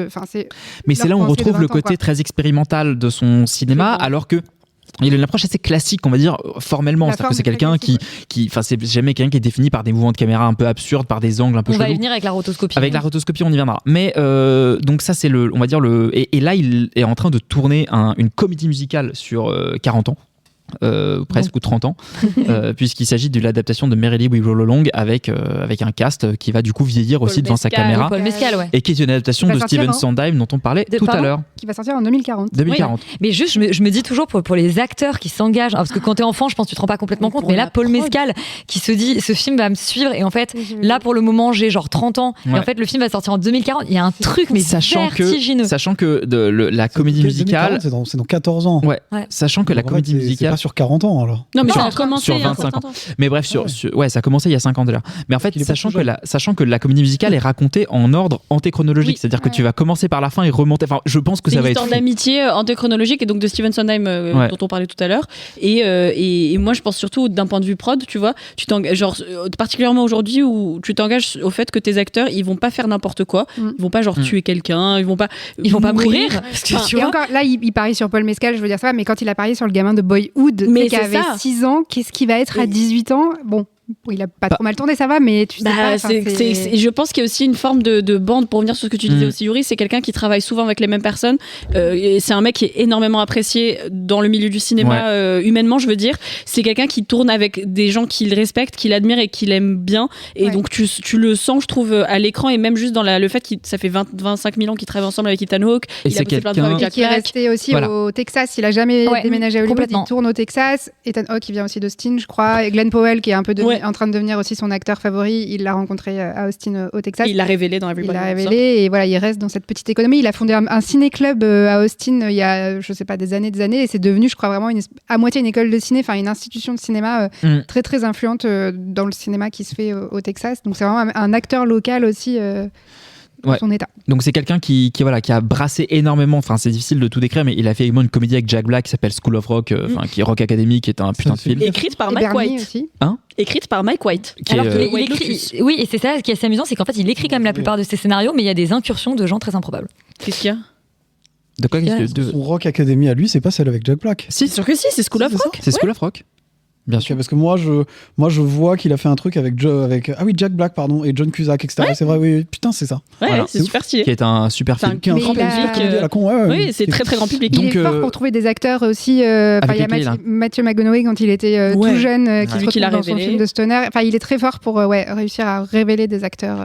Donc voilà pour la partie, pour une partie un peu semi-exhaustive de sa filmographie. Et il y a évidemment la partie expérimentale formelle qui est plus celle où il va s'intéresser à l'animation, à la rotoscopie, à la manière de aussi créer des images avec des nouvelles technologies. Qu'est-ce que c'est que la rotoscopie? La rotoscopie, c'est quand tu vas filmer. Que tu filmes. C'est quand... Oh wow. C'est quand tu filmes une image avec une vraie caméra globalement. Et qu'ensuite tu vas analyser cette image pour en fait la transformer en animation. En fait, c'est techniquement tu la calques en fait, et tu fais frame par frame, tu calques et ça te fait de l'animation basée sur des vraies images. Et on est quand même un peu dans la vallée de l'étrange, faut le dire, quand tu fais de la rotoscopie, c'est très bizarre. Moi je me souviens de la découverte de Scanner Darkly où vraiment je disais qu'est-ce que c'est que cette image, c'est hyper bizarre, tu reconnais Robert Downey Jr. et tout. Je pense qu'il y a un choix esthétique de rendre cette espèce de truc vraiment bizarre, parce que alors j'ai pas vu Scanner Darkly, j'ai vu des images, j'ai vu des extraits, mais c'est vrai que c'est chelou. Oui, mais ça va bien avec le sujet. Et aussi parce que c'est une adaptation de Philippe Cadic. Il aurait tout à fait pu faire de la rotoscopie en choisissant en fait un style esthétique complètement différent. D'ailleurs, quand il fait un Polo 10,5, on est pour dans de l'animation entre guillemets plus classique, alors que je crois que c'est aussi de la rotoscopie. Voilà, Apollo 10,5. Pour revenir un tout petit peu en arrière sur effectivement son rapport au temps. C'est quelque chose qui le définit complètement. Et est-ce que, je sais pas, quand vous regardez ces films, c'est quelque chose que c'est ça qui vous fait apprécier les films de Linklater? Moi, oui, mais parce que je trouve qu'en fait, c'est un cinéaste un peu du temps dans tous les sens du terme. C'est-à-dire qu'à la fois, il s'est vachement employé à capter vraiment l'essence d'une jeunesse, d'une génération un peu en temps réel dans ses premiers films. Enfin, il y a vraiment un truc comme ça très actuel dans leurs considérations. C'est des films où ils traînent ensemble, où ils parlent beaucoup, c'est beaucoup de discours philosophiques, tout ça. Et en même temps, c'est vraiment le temps concret. C'est-à-dire que soit il a tourné des films qui se passent sur des temps très très restreints, une soirée. Et parfois, il tourne très très vite aussi. C'est-à-dire que le Blue Moon, je crois que ça a été tourné en 25 jours, le premier. Blue Moon, ça a été tourné en 2 semaines. Ouais. Oui, il a toujours des dispositifs, je pense, assez légers et tout, aussi parce qu'il n'est pas à Hollywood. Enfin bref. Donc soit des actions très très resserrées comme ça dans le temps, soit comme on a dit, des expérimentations sur des années. Et là où je trouve aussi c'est pas de l'expérimentation pour être de l'expérimentation. Enfin, je trouve qu'il y a toujours un sens, en tout cas dans Boyhood, je trouve qu'on est vraiment dans une espèce de chronique du quotidien où il arrive vraiment à capter. C'est des tout petits enjeux, c'est des divorces, des départs à la fac. Très intime, ouais. C'est du très intime, mais en fait, dans ce dispositif-là, ça prend une telle ampleur, je trouve, dramatique. Enfin, il est vraiment fort. Je trouve que c'est pas juste un truc de prouveur, de regarder ce que je sais faire, quoi. Et là où il est assez fort aussi, je trouve, notamment dans Boyhood, c'est arriver à capter en fait en temps réel ce qui va faire date. C'est-à-dire que Boyhood, c'est plein de références de pop culture. Enfin, il parle de la sortie du 6e Harry Potter, il parle de Star Wars. La sœur, elle écoute d'abord Baby One More Time, puis après elle écoute Lady Gaga, Beyoncé. Enfin, il a vraiment un truc où il arrive à capter en temps réel. Enfin, je trouve ça tellement fort. Ce qui va faire date plus tard dans la pop culture. Est-ce qu'il bosse pas avec les acteurs justement pour savoir je pense. Et que par ailleurs, qu'est-ce qui va rester plus tard, on ne sait pas forcément quoi. Après, il fait le montage a posteriori, donc tu sais pas tout ce qu'il n'a pas gardé. Potentiellement, il y a plein de trucs qui sont pas restés dans la pop culture qu'il a pas gardé. Ouais, c'est vrai. Mais voilà, c'est là que je trouve que c'est vraiment un cinéaste du temps, un peu dans tous les sens du terme. Pas juste le fait qu'il est tourné sur du temps très long, mais parce que je trouve qu'il expérimente ça dans tous les domaines. Mais là où je te rejoins complètement, c'est que typiquement Boyhood, je me souviens d'un truc où je m'étais attendue justement je m'étais dit, c'est un film, il y a quelque chose de vertigineux à suivre ce procédé.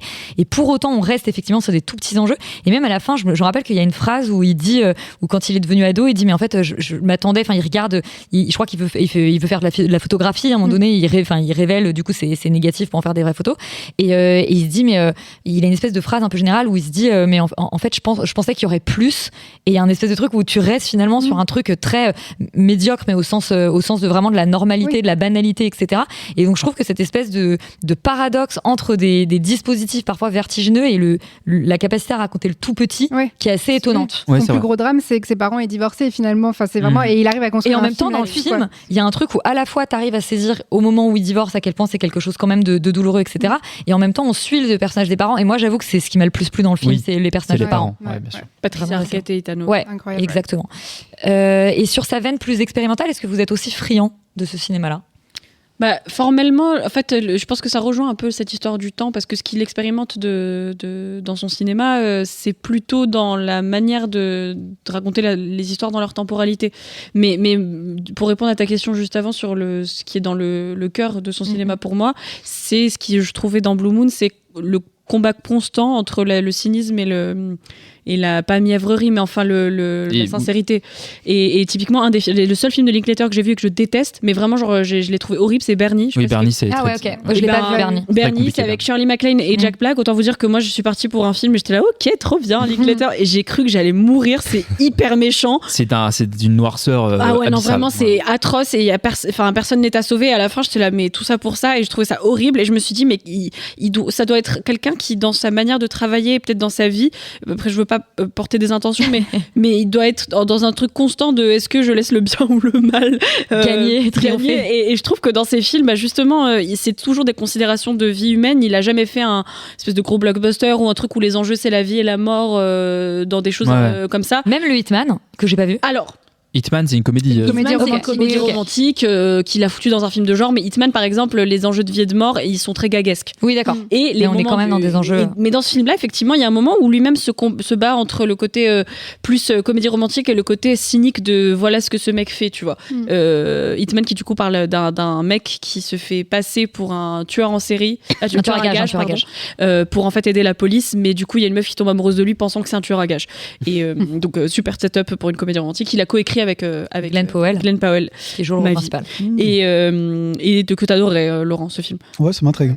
Faudrait que je le regarde. Mais de toute sa filmo, en fait, les moments qui me font le plus kiffer, en fait, dans Before, c'est même pas le fait que ça soit tous les 9 ans, même si je me suis souvent dit que si j'avais l'âge de les voir à leur sortie, j'aurais pété un câble. Je pense d'attendre 9 ans. J'avoue que non, mais par contre, je pense que c'est fou parce que tu dois te poser des questions sur ta propre, je sais pas, mais ton propre couple, ton propre totalement. Tu vois Before Midnight, la première fois que je l'ai vu, j'avais 16 ans. C'est le deuxième, Midnight. Le troisième, c'est le dernier. C'est celui sur un couple après un certain temps ensemble, quoi. J'avais 16 ans et j'étais en mode jamais de ma vie, ce film est horrible, je le déteste. Aujourd'hui, je me reconnais absolument pas dans ces personnages. Et j'ai pas leur âge. Et j'ai pas leur âge, mais je vois tellement plus parce que j'ai vu des gens de mes proches, de ma famille, de quoi, et juste j'ai grandi, lol. Et je sais que quand j'aurai leur âge, dans 15 ans, là j'ai l'âge des personnages dans le deuxième.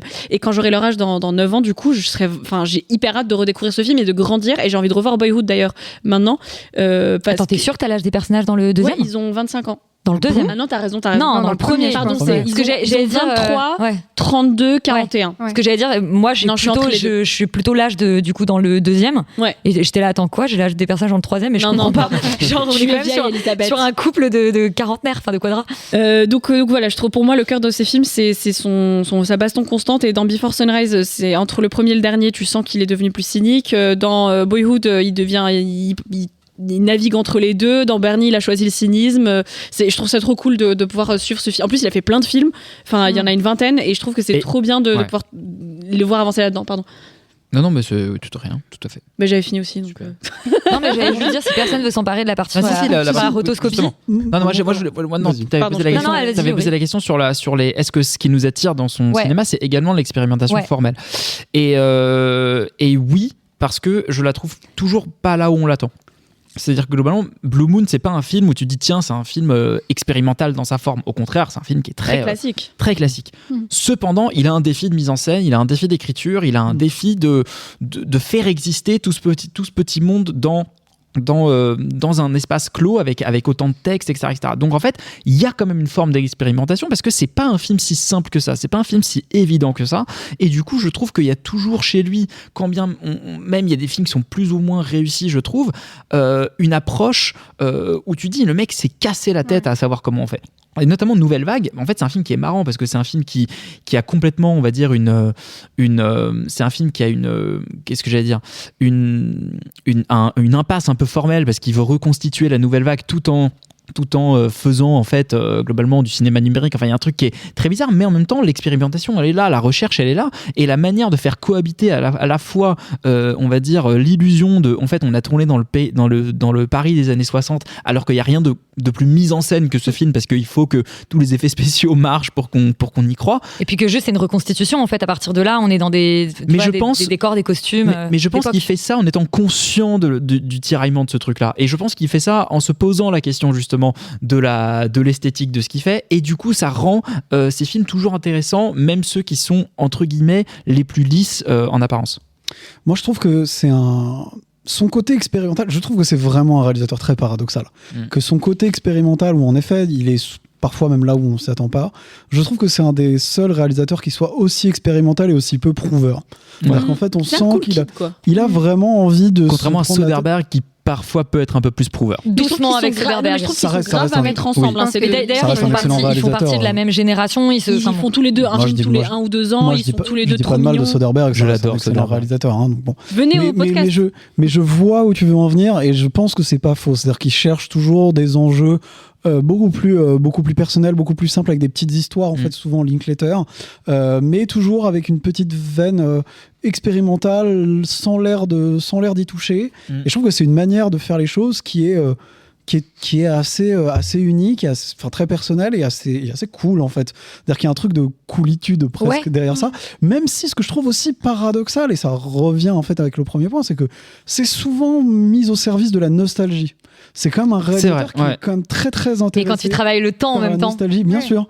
Et donc en fait, il s'intéresse souvent à des Everybody Wants Some. Je trouve que c'est un film qui est vraiment particulièrement marquant là-dessus, parce que ça se passe dans les années 70 et qu'il en fait beaucoup sur la reconstitution. Et qui s'intéresse toujours à la jeunesse, donc il y a forcément toujours bien sûr. Mais même quand il filme le présent, tu sens déjà de la nostalgie et une époque qui t'échappe. Dazed and Confused, c'est un film qui se passe pas dans les années 90. Génération Rebelle. Génération Rebelle, c'est un film qui se passe avant et qui du coup en fait reparle de ça. C'est-à-dire que c'est un type qui expérimente pour faire des choses simples et pour parler d'un temps ancien qui lui plaît, qui l'intéresse, voire qu'il a même pas connu. Apollo. Non, mais typiquement Blue Moon, non.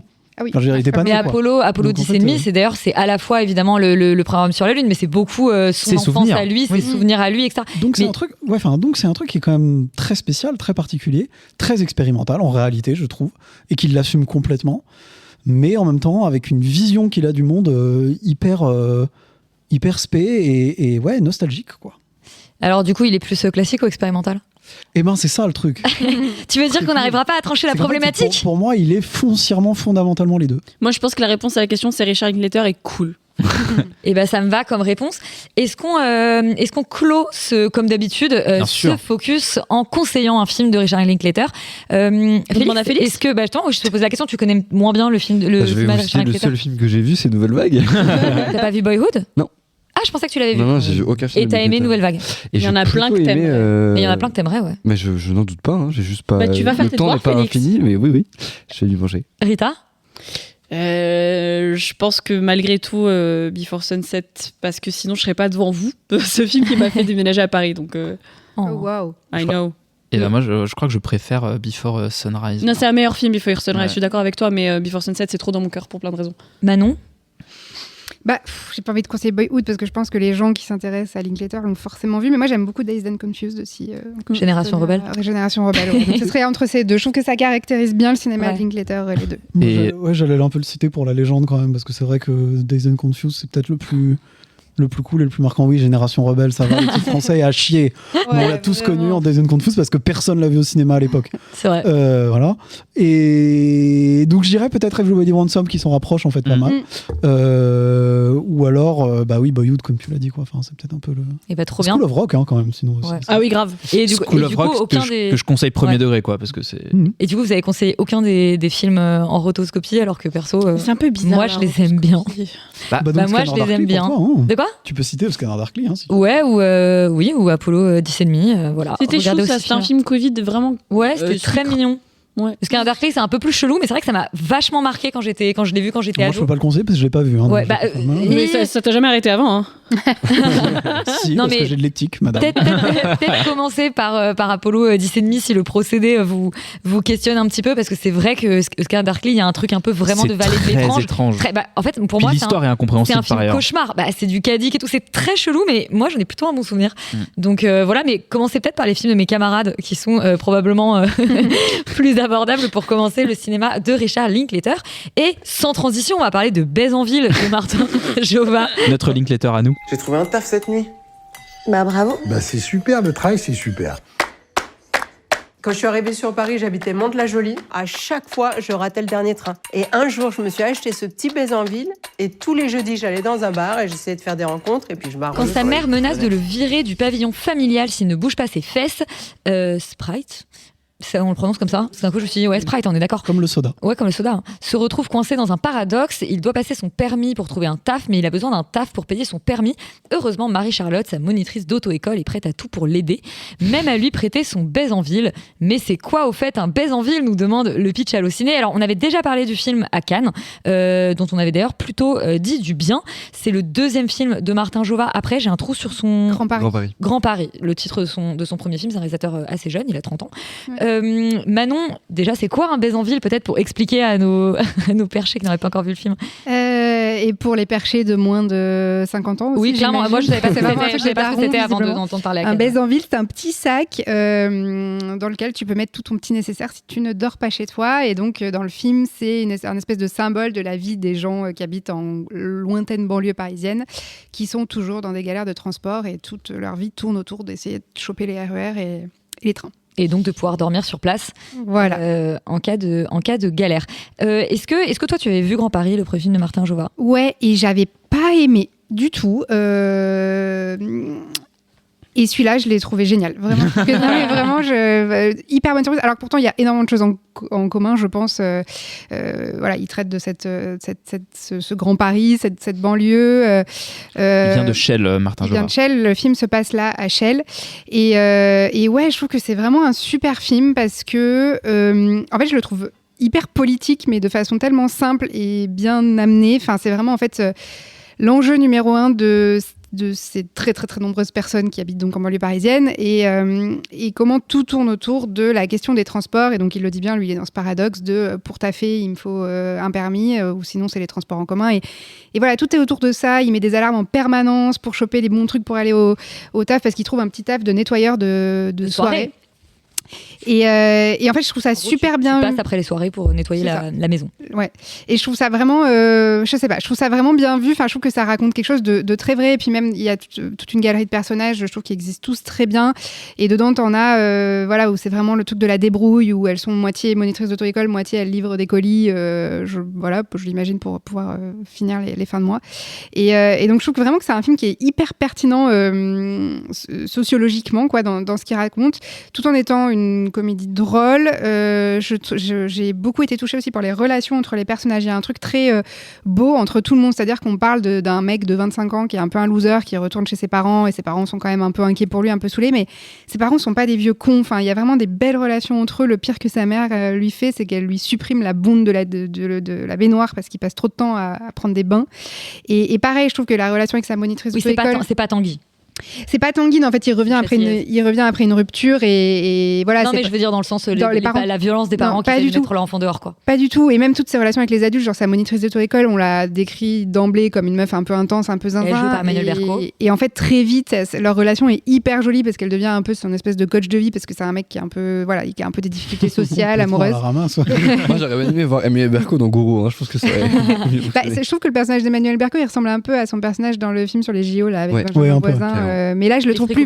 Ouais, mais là avec c'est une plus... vibe assez proche en fait, c'est ça qui est assez marrant. Mais là c'est plus joli, il y a vraiment un truc, je trouve vraiment leur relation est belle. Je trouve qu'il y a une galerie de personnages secondaires et d'acteurs géniaux, Sébastien Chassagne, William Legbill, enfin voilà, c'est Lebguil juste. Lebguil, on n'y arrivera jamais. C'est quand même le running gag de cette émission, c'est qu'on n'arrive jamais à prononcer. Je pense qu'on doit pas être les seuls. Ce qui est terrible, mais ouais, mais c'est pas sympa.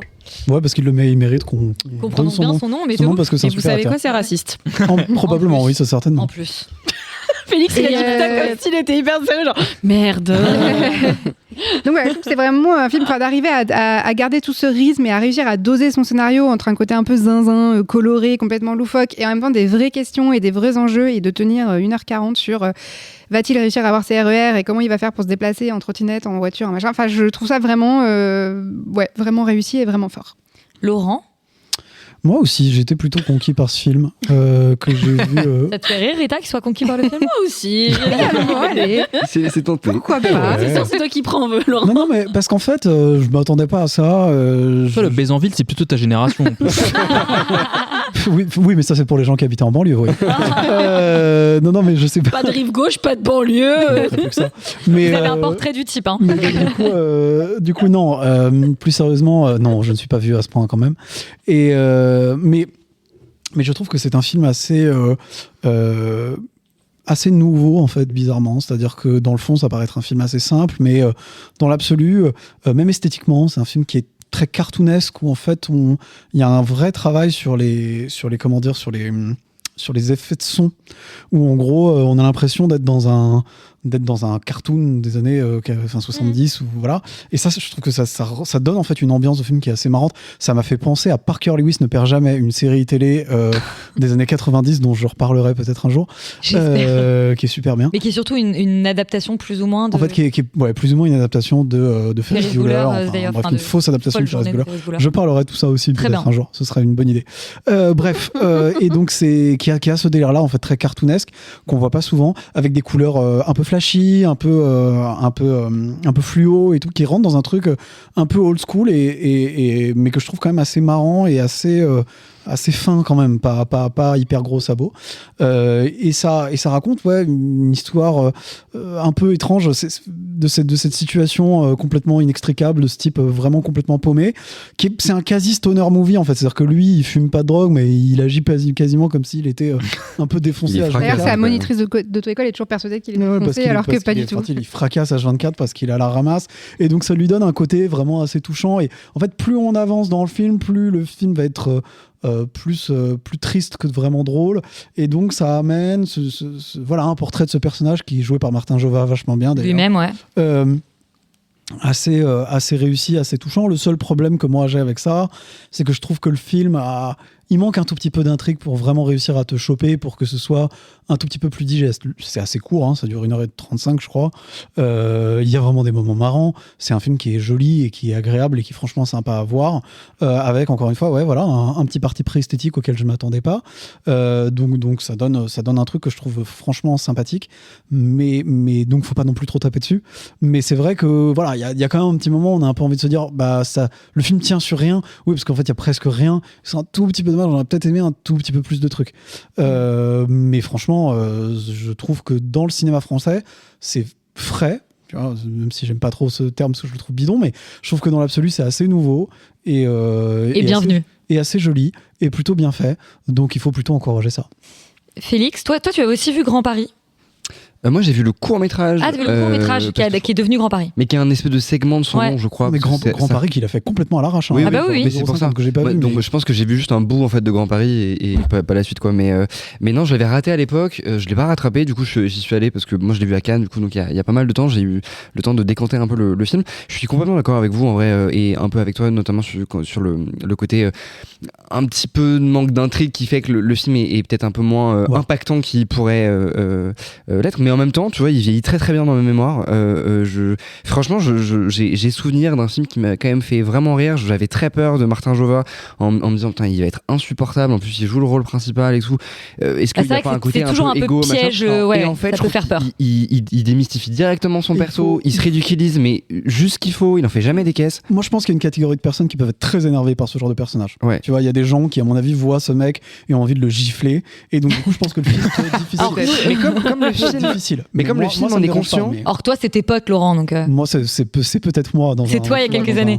Comme le film en est conscient et que les personnages, et notamment Emmanuel Berco, ont un peu envie de le gifler, en fait, je trouve que du coup, toi, spectateur, il y a une catharsis. Je trouve qu'il est malin, en fait, dans la manière dont il le fait. Ouais, et voilà, moi, je trouve qu'effectivement, ce qui m'a vraiment chopé et fait hurler de rire, c'est ce duo avec Emmanuel Berco que je trouve extraordinaire. J'avais déjà trouvé dingue dans l'esprit Coubertin, et là je trouve vraiment que, je sais pas, cette espèce de rôle de meuf qu'on a rien à foutre, qui est complètement c'est une actrice vraiment géniale, Emmanuel Berco. Une actrice comique très très bonne. Mais pas que comique. C'est hyper dur à jouer. Elle cabotine pas du tout. C'est vraiment hyper crédible. Et les deux, en fait, leur dynamique, alors que effectivement c'est complètement cartoonesque. Et ça, j'avoue que j'ai trouvé ça vraiment hyper chouette. Il y a un côté même presque Wes Anderson en fait dans cette espèce d'approche de simulacre et en même temps beaucoup plus ancré dans une réalité. Et tu t'as dit ça se passe à Chelles et on sent qu'il a quand même envie de filmer justement constamment ces espèces d'énormes bannières dans mes souvenirs où il y a marqué genre le métro dans 10 ans. Dans 10 ans, 23 minutes pour aller à l'aéroport. Oui, mais ils sont en train de moderniser tout ça, quoi. Et c'est leur. Je sais plus, ça va être le bout de la ligne, mais c'est vrai que je suis d'accord avec toi. Le film a un vrai propos politique. J'avais pas forcément pensé, mais dans le fond. Mais en même temps, voilà, qui est très incarné parce que c'est un vrai. Enfin, c'est-à-dire que je trouve les dialogues assez brillants par moments et l'échange les joutes verbales assez bienvenues. Et en même temps, je trouve qu'il y a un vrai comique de situation, beaucoup de plans larges. Et c'est pour ça que je parle de Wes Anderson où vraiment l'idée c'est de ridiculiser ou en tout cas d'utiliser Martin Jova comme un espèce de corps qui est constamment évidemment. Un petit Playmobil un peu. Voilà, qui se fait un peu déplacé par l'intrigue, et ce concept de Jean avec son boss complètement fou qui nettoie des soirées, c'est quand même hyper drôle. Donc c'est toujours je trouve qu'il a toujours la bonne idée d'être presque à la frontière de l'absurde, mais de réussir à ramener dans une forme de réalisme qui fait que le film est hyper touchant, et il prend des bains parce que il a lu, je crois, dans la bio de Einstein que genre Einstein avait toujours des super idées quand il était dans des bains, et du coup il en prend en permanence, et c'est que des trucs comme ça qui caractérisent le personnage. En plus il y a une vanne sur le fait qu'il prend pas des gros bains parce qu'il est écolo. Donc... Ouais, voilà. En vrai, tu sens qu'il creuse à chaque fois ses vannes, c'est drôle, et son univers. Et du coup, moi, je vous encourage grave à aller le voir parce que je trouve que la comédie française, c'est quand même pas ça depuis quelques années. Et là, il y a un côté effectivement frais et cool, comme disent les jeunes. J'ai une question hyper débile. Jouissif, jubilatoire. Qu'est-ce que vous voulez dire quand vous dites cabotiner? Parce que vous l'avez utilisé pour Linklater, enfin pour Itano. C'est en faire des caisses. Faire un peu trop, où tu sens qu'il est très content de surjouer un peu, de légèrement surjouer. Et surtout, il y a un truc un peu de répétition aussi dans le cabotinage. C'est toujours un peu le même artifice de jeu. Lucchini, c'est l'archétype du cabotin. J'allais dire, dans ma tête, j'allais dire Zilberstein ou Lucchini. Non, Zilberstein, c'est l'archétype de la mauvaise actrice. C'est l'archétype du cabotin, c'est pas tout à fait pareil. Tu peux être un très bon acteur qui cabotine. Ok. Laurent Lafitte. Mais c'est vrai que dans DiCaprio est un cabotin, par exemple, assez puissant, mais il est très bon. D'accord. Et c'est pas dans la même catégorie que Elsa Zilberstein, DiCaprio. On vous recommande d'aller découvrir Baise en ville, qui est donc en salle en ce moment. Et on passe tout de suite au reco de la perche. Perdons pas de temps, Salam Alek. Si j'en crois mes informations, le temps travaille contre nous. C'est bien ça, Jimmy? Oui, à 100%. Alors voyons voir. Et aujourd'hui, on a une seule reco, ou plutôt contre-reco de la perche, Laurent, parce que tu t'es infligé le procès de Nuremberg. Enfin, Nuremberg, le titre. Tu y étais? J'y étais pas. J'y ai pas été jugé. T'es sorti de prison il y a pas longtemps parce que je n'étais pas né à l'époque. Et pas seulement pour cette raison. Mais du coup, j'ai vu ce film sur le procès de Nuremberg. Enfin. Avec Russell Crowe et Rami Malek. Avec Russell Crowe et Rami Malek et l'autre acteur qui joue le procureur. J'ai complètement oublié son nom, ça m'énerve. Super acteur aussi, ceci dit. Je pense que c'est un film qui se veut être un film à Oscar, dont le réalisateur aussi m'échappe parce que j'ai trouvé le film tellement mauvais. James Vanderbilt. Voilà. Non mais là, attends, excuse-moi Laurent. Non mais c'est un peu scandaleux, mais James Vanderbilt, c'est quand même un scénariste. C'est Michael Shannon auquel tu penses? Oui, Michael Shannon, qui est quand même un super acteur, mais James Vanderbilt, c'est quand même le mec qui a écrit Zodiac avec Fincher. Ouais. Tu vois, quand même. Et après, il a fait Scream 7 et Nuremberg. Maintenant, il fait ça. Et c'est scandaleux. C'est-à-dire qu'en fait, il y a un truc où tu sens qu'il a un budget, tu sens qu'il veut faire son film à Oscar quand même. Il y a un côté complètement film à Oscar revendiqué. Au début, on se dit que Rami Malek va être un personnage un peu marrant. Et en effet, le fait d'être un psy un peu déglingo, un peu qui casse les codes et tout, il y a un côté vraiment marrant parce qu'on s'imagine pas trop que des types dans les années 40, pendant la guerre, pouvaient être des gros déglingués, alors qu'en fait, ils l'étaient certainement bien plus qu'on l'imagine. Mais en fait, au-delà de ça, le film a un énorme problème, c'est qu'il n'arrive pas à choisir entre ce qu'il veut faire, soit un film de procès, soit un film justement sur le psychiatre de Göring. Et donc du coup il fait ni l'un ni l'autre, donc on s'emmerde assez profondément. Il y a cette espèce de séquence où on essaie de t'expliquer le personnage de Göring où clairement Russell Crowe ça marche pas du tout. Il y a des passages où il parle allemand. Il fait un accent ou pas? il fait un petit peu d'accent, mais surtout il y a des passages où il parle allemand. Aïe. Alors moi je parle pas allemand, mais je peux déjà te dire que ça va pas. Yuri va s'arracher les oreilles. Est-ce qu'on peut dire que c'est tribunal? C'est un peu tribunal, sans mauvais mot. Mais c'est-à-dire que c'est peut-être j'aurais peut-être pas utilisé le terme goulag du coup, mais du coup je vais pas faire la vanne, faut pas exagérer. Et donc en fait non, vraiment Göring fait par Russell Crowe, c'est à peu près n'importe quoi. Il est en fait obésissime. Ou vraiment, tu vois, je sais pas, c'est Russell Crowe, il a l'air sympa, enfin, tu vois, il est dans un truc. Oui, mais parce que justement, tout le délire autour de Göring, et ce qui est intéressant, pourquoi Göring est un personnage intéressant, parce qu'en effet, il était complètement obèse, et que c'était justement un peu l'ogre Göring qui a volé toute l'Europe. Enfin, il y a tout un truc autour de ce personnage-là, et qui justement, pour son procès, a perdu des dizaines de kilos, et qui, du coup, est en fait assez terrifiant dans sa posture de espèce de statut du commandeur du nazisme et tout. Enfin, bref, il y a tout un truc hyper intéressant à faire autour du procès de Nuremberg, autour de la figure de Göring à ce moment-là, que fait pas du tout le film, où on essaye de t'essayer de te montrer que c'est un super manipulateur et que machin, alors qu'en fait on n'y croit pas du tout parce que c'est Russell Crowe et que ça marche pas. Et au-delà de ça, en fait, il y a cette espèce de truc de procès qui est jamais vraiment mis en scène, où on a justement ce type Michael Shannon qui joue le procureur, où en fait il est censé un peu mettre en place l'accusation, mais en fait on le montre jamais parce que finalement on s'intéresse plus au psy. Globalement, ça va pas, c'est mal pensé, c'est mal écrit. Le casting, il y a quand même des problèmes. Le projet n'a ni queue ni tête. Allez, vous avez tous autre chose à faire. Ouais. Il y a un super documentaire en 2 parties en ce moment sur Arte que vous pouvez regarder sur les procès de Nuremberg qui sont vachement plus intéressants. Il y a en plus tout un des années 70. Il y a certainement plusieurs films. Alors, c'est probablement pas le premier. Et le documentaire est dispo sur Arte. Il y a public. Voilà, il y a des trucs. Enfin bon, bref, autour du fait qu'il y a une utilisation de la Shoah que je trouve franchement discutable dans le film. Vraiment, allez pas bien. Arrête-toi là. C'est pas bien. Et je ne te demanderai pas si lequel cabotine le plus entre Rami Malek, Michael Shannon et Russell Crowe. On passe à la carte blanche de la semaine. J'ai réfléchi à ce que tu m'avais dit l'autre jour. J'ai passé la moitié de la nuit à y réfléchir. Et puis j'ai eu un flash. Manon, on a fait un focus sur Richard Linklater et son rapport au temps. Et là, tu vas nous parler de Jonas Trueba, qui est l'autre grand cinéaste du temps. Tout à fait. Je voulais mettre la lumière sur un autre réalisateur qui est beaucoup moins connu, mais qui travaille lui aussi la matière temps au cinéma comme personne et qui a lui aussi filmé sans relâche les mêmes acteurs depuis 15 ans, dont j'aime énormément le travail.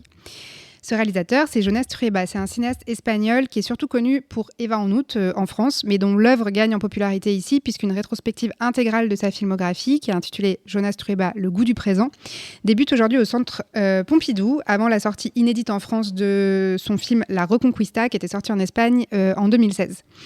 On parlait de documenter la jeunesse sur le temps long et le temps réel avec Boyhood de Richard Linklater tout à l'heure, mais Jonas Trueba, il a lui aussi réalisé sa grande fresque temporelle avec un documentaire qui s'appelle Qui à part nous, un docu de près de 4 heures pour lequel il a suivi une bande d'adolescents madrilènes pendant 5 ans avec des entr'actes en temps réel dans le film comme le fera Brady Corbett plus tard dans The Brutalist.